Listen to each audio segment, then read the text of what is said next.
Welcome to KK news. ఇప్పుడు headlines.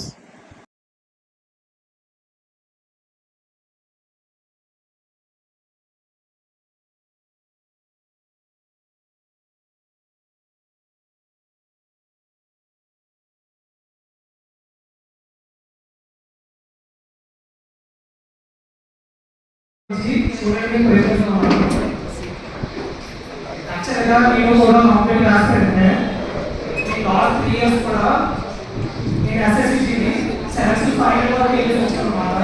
ఈ DSC competitions కూడా నేను ఎగ్జామ్ రాసి అటెండ్ చేసుకుంటా. యాక్చువల్గా సిచ్యువేషన్ ఏంటంటే ఫైనల్ బేసిక్లో నాకు 0.25లో 2023లో కాలేజ్ రాలేదు, 2024లో 2 మార్క్స్ కాలేజ్ రాలేదు, 2025లో మొత్తం మెడికల్ కంప్లీట్ అయిన తర్వాత అక్కడ కూడా కాలేజ్ రాలేదు. అలాగే 2025లో ఏదైతే మాజీ ముఖ్యమంత్రి గారు ఉన్నారు వైఎస్ జగన్మోహన్ రెడ్డి గారు తీసుకున్న ఏపీ కానిస్టేబుల్లో దాంట్లో కూడా ఫైనల్ గ్రేడ్లో కూడా నాకు పేరు రాలేదు. ఇప్పుడు కూడా యాస్పర్ కాంపిటేటివ్ ఇస్తారు, యాస్పర్ నేను కూడా ఏంటంటే భాషలు చెప్పాను అనమాట. మన ప్రజలు ఎవరైతే ఉన్నారో మన విద్యాశాఖ మంత్రి లోకేష్ గారు మేము ఏదైతే మేము గెలిచిన తర్వాత 20 లక్షల జాబ్ చేస్తున్నారో ఇప్పుడు వచ్చి మాకు ఏదైతే డిఎస్సీ ఉందో ఆ డిఎస్సీ అనేది ఫస్ట్ మన సార్ జగన్మోహన్ రెడ్డి గారు తీసిందే. అది తీసింది ఏంటంటే ఎలక్షన్ కోడ్ రావడం వల్ల దాన్ని ఆఫ్ చేసి మళ్ళీ వీళ్ళు వచ్చిన తర్వాత దాన్ని కొంచెం ఎక్స్ట్రా చేసి దాన్ని ప్రిపేర్ చేసి మళ్ళీ పెట్టారు. అంతకుమించి ఏది మాత్రం ఏం చేయలేదు. ఇప్పుడు ఏదైతే 20 లక్షలు పంపుతారో కానిస్టేబుల్స్ తీసి దగ్గర 5 సంవత్సరాలు అవుతుందన్నమాట. 2023లో మేము ప్రిలిమినరీ ఎగ్జామ్ రాసాము. 2025లో ఫైనల్ టెస్ట్ లిస్ట్ వచ్చిందన్నమాట. ఆ ఫైనల్ టెస్ట్ లిస్ట్ వచ్చిన తర్వాత 6 మంత్స్ తర్వాత పిలిచారన్నమాట వాళ్ళకి డిసైడ్. ఇప్పుడు కూడా వాళ్ళు ఎవరు కూడా ఏ పోస్ట్కి ఎక్కడ కూడా ప్రిపేర్ చేయలేదు అనమాట. రీసెంట్ గా వాళ్ళని కూడా మా ఫ్రెండ్స్ అనమాట తిరుపతి చూసాం అనమాట. ఏదైతే ట్రైనింగ్ ఉన్నారో వాళ్ళందరూ కూడా తిరుపతి వేసారు. వాళ్ళ పోస్టింగ్ ఇప్పుడు కూడా అమలు చేస్తారు అనమాట. సో ప్రజెంట్ ఎలా ఉందంటే మాత్రం చెప్తున్నారు అనమాట. మీరు చేస్తాం ఎవరు కూడా పర్టికులర్ గా మీకు ఇది అని పర్టికులర్ గా ఎవరు కూడా చెప్పలేదు అనమాట. మీ పద్ధతి ఏంటంటే మాకు నిరుద్యోగ వృద్ధి 30,000 ఇస్తున్నారు, ఇప్పుడు వరకు రాలేదు నిరుద్యోగ వృద్ధి. అలాగే ప్రతి ఆడపిల్లకి ఇంట్లో 10,000 ఇస్తున్నారు, అది కూడా రాలేదు. అలాగే సరే మాకు ఏం చేయాలంటే మేము గెలిచిన 2 నెలల్లో మళ్ళీ కూడా కానిస్టేబుల్ చేస్తున్నారు. ఇప్పుడు వరకు వచ్చి కానిస్టేబుల్ నోటిఫికేషన్ లేదు. ఈ మంత్ 15న కానిస్టేబుల్ నోటిఫికేషన్ మాకు కన్ఫర్మ్ చేస్తామని చెప్పారు అనమాట. అది కూడా లేదన్నమాట. ఏదైతే మాట్లాడడానికి జరుగుతుంది కానీ ఏది కూడా పర్టికులర్ గా చెప్పకపోతున్నారు అనమాట. దీనివల్ల ఏంటంటే చాలా మంది స్టూడెంట్స్ ఏజ్ అయిపోతున్నాయి. ఈ ఏజ్ వల్ల ఏంటంటే మళ్ళీ ఏజ్ అయిన తర్వాత నేను 2020లోని నేను ఆర్మీ సర్వీస్ వెళ్ళాను. కరోనా వల్ల 3 ఇయర్స్ వేస్ట్ అయిపోయింది. దాని తర్వాత నా ఫస్ట్ అటెంప్ట్ 23 డైరెక్ట్ అటెంప్ట్లోనే నేను ఫైనల్ మెడికల్ క్లియర్ చేశాను. క్లియర్ చేసిన తర్వాత 0.25లో మొత్తం ఓవరాల్ ఇండియా వల్ల హై కాంపిటీషన్ అయిపోయి కట్ పోయాను అనమాట కాలేజ్. సో ఇలాగే ఎవ్రీ ఇయర్ కాంపిటీషన్ పెరుగుకోవడం వల్ల ఎవరైతే 80% ఉన్నారో వాళ్ళ కాంపిటీషన్ వల్ల కట్ అనేది అయిపోతుంది.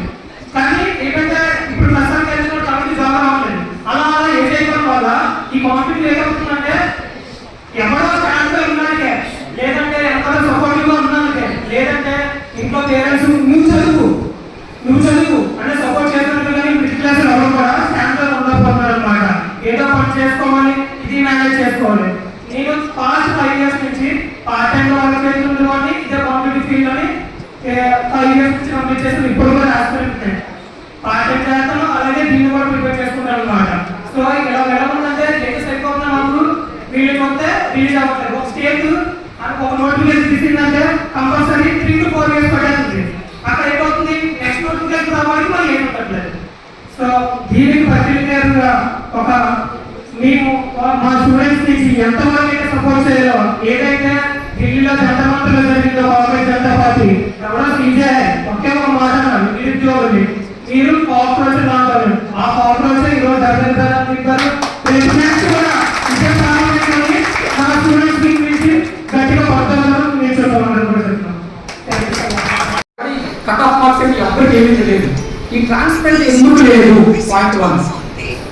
ఈ ట్రాన్స్పరెంట్ ఖచ్చితంగా చెప్పాలి. సెకండ్ ఇష్యూ వచ్చేటప్పటికి ట్రస్ట్ సార్, గవర్నమెంట్ జాబ్స్ అంటే ట్రస్ట్. తెలంగాణ ఎలా జరిగింది 3 times 4 times group one paper government పట్టించుకోవాలి. అప్పుడు తెలంగాణలో టీఆర్ఎస్ చాలా స్ట్రాంగ్, కాంగ్రెస్ కానీ. స్టూడెంట్స్ ఎప్పుడైతే ఈ ఇష్యూలో రాలేదో ప్రతి ఇంట్లో ఉన్న స్టూడెంట్స్ సార్ టీఆర్ఎస్ వాడగొట్టాలన్న డిసిషన్ తీసేసుకోండి. విత్ 6 months సార్ అప్పుడు వరకు టీఆర్ఎస్ స్ట్రాంగ్ గా ఉంది. కాబట్టి ఆంధ్రలో కూడా అసలు పట్టించుకోవట్లేదు సార్ డిఎస్సి సంబంధించి అనుకుంటున్నారు. కానీ ఇది ఎమోషన్ లేదు. ప్రతి ఊరిలో ప్రతి ఇంట్లో కూడా డిఎస్సి యాక్సిడెంట్ ఉంటారు. పట్టించుకోలేదు అనుకోవడం చాలా తప్పు. మీరు ఒకవేళ దీనిపైన ఎటువంటి ఎంక్వైరీ కమిషన్ వేయకపోతే రిజల్ట్ మీరే చూస్తారు. తెలంగాణలో జరిగేదే ఆంధ్రాలో జరుగుతుంది. స్టూడెంట్స్ తో పెట్టుకుంటే కేంద్ర మంత్రి ధర్మేంద్ర ప్రధాన్ అయినా సరే చేయాల్సిందే. లోకేష్ గారు గౌరవనీయులైన ఎడ్యుకేషన్ మినిస్టర్ గారు చెప్తుంది క్వశ్చన్ ఒకటే, పట్టించుకోలేదు అనుకోకండి. పట్టించుకోలేదు అనుకుంటే మీరు ఇంకా సీట్లో ఉండాల్సిన అవసరం కూడా లేదు. ఎందుకు భయపడుతున్నారు? మీరు ఎంక్వైరీ కమిషన్ ఎందుకు భయపడుతున్నారు? సిబిఐ మీరే కదా, సెంట్రల్ గవర్నమెంట్. కొన్ని సిట్ కూడా మీరే కదా, అవి కూడా మీరు వేయలేదంటే వెరీ క్లియర్ మిస్టేక్ అనేది 100%. దీన్ని ఎంత బలంగా తీసుకువెళ్ళాలి? స్టూడెంట్స్ అందరూ జస్ట్ వాళ్ళకి ఇంజిన్ లేదు, ముందుకు వెళ్ళాలని ఇంజిన్ లేదు. ప్రతి ఒక్కరు పెయిన్ ఫస్ట్ కదా. ఇప్పుడు డిఎస్సి ఒకసారి నెంబర్ 1 రైట్ నాకు కాకపోతే నెక్స్ట్ మళ్ళీ నేను ఎలా స్టూడెంట్స్ అంతా ఎలా రాస్తారు? సో దీనిపైన క్లియర్ ఎంక్వైరీ కమిషన్ చేయాలి. దీనికి కంప్లీట్ బాధ్యత లోకేష్ గారు తీసుకోవాలి ఖచ్చితంగా, ఎందుకంటే is the education minister. So దీనిపైన మీరు ఎంక్వైరీ వేయాలి. వేయకపోతే క్లియర్ తెలంగాణలో జరిగేది అందులో జరగాలి. అందులో స్టూడెంట్స్ పెట్టుకుంటే అందులో ఏ కన్ఫ్యూజన్ లేదు.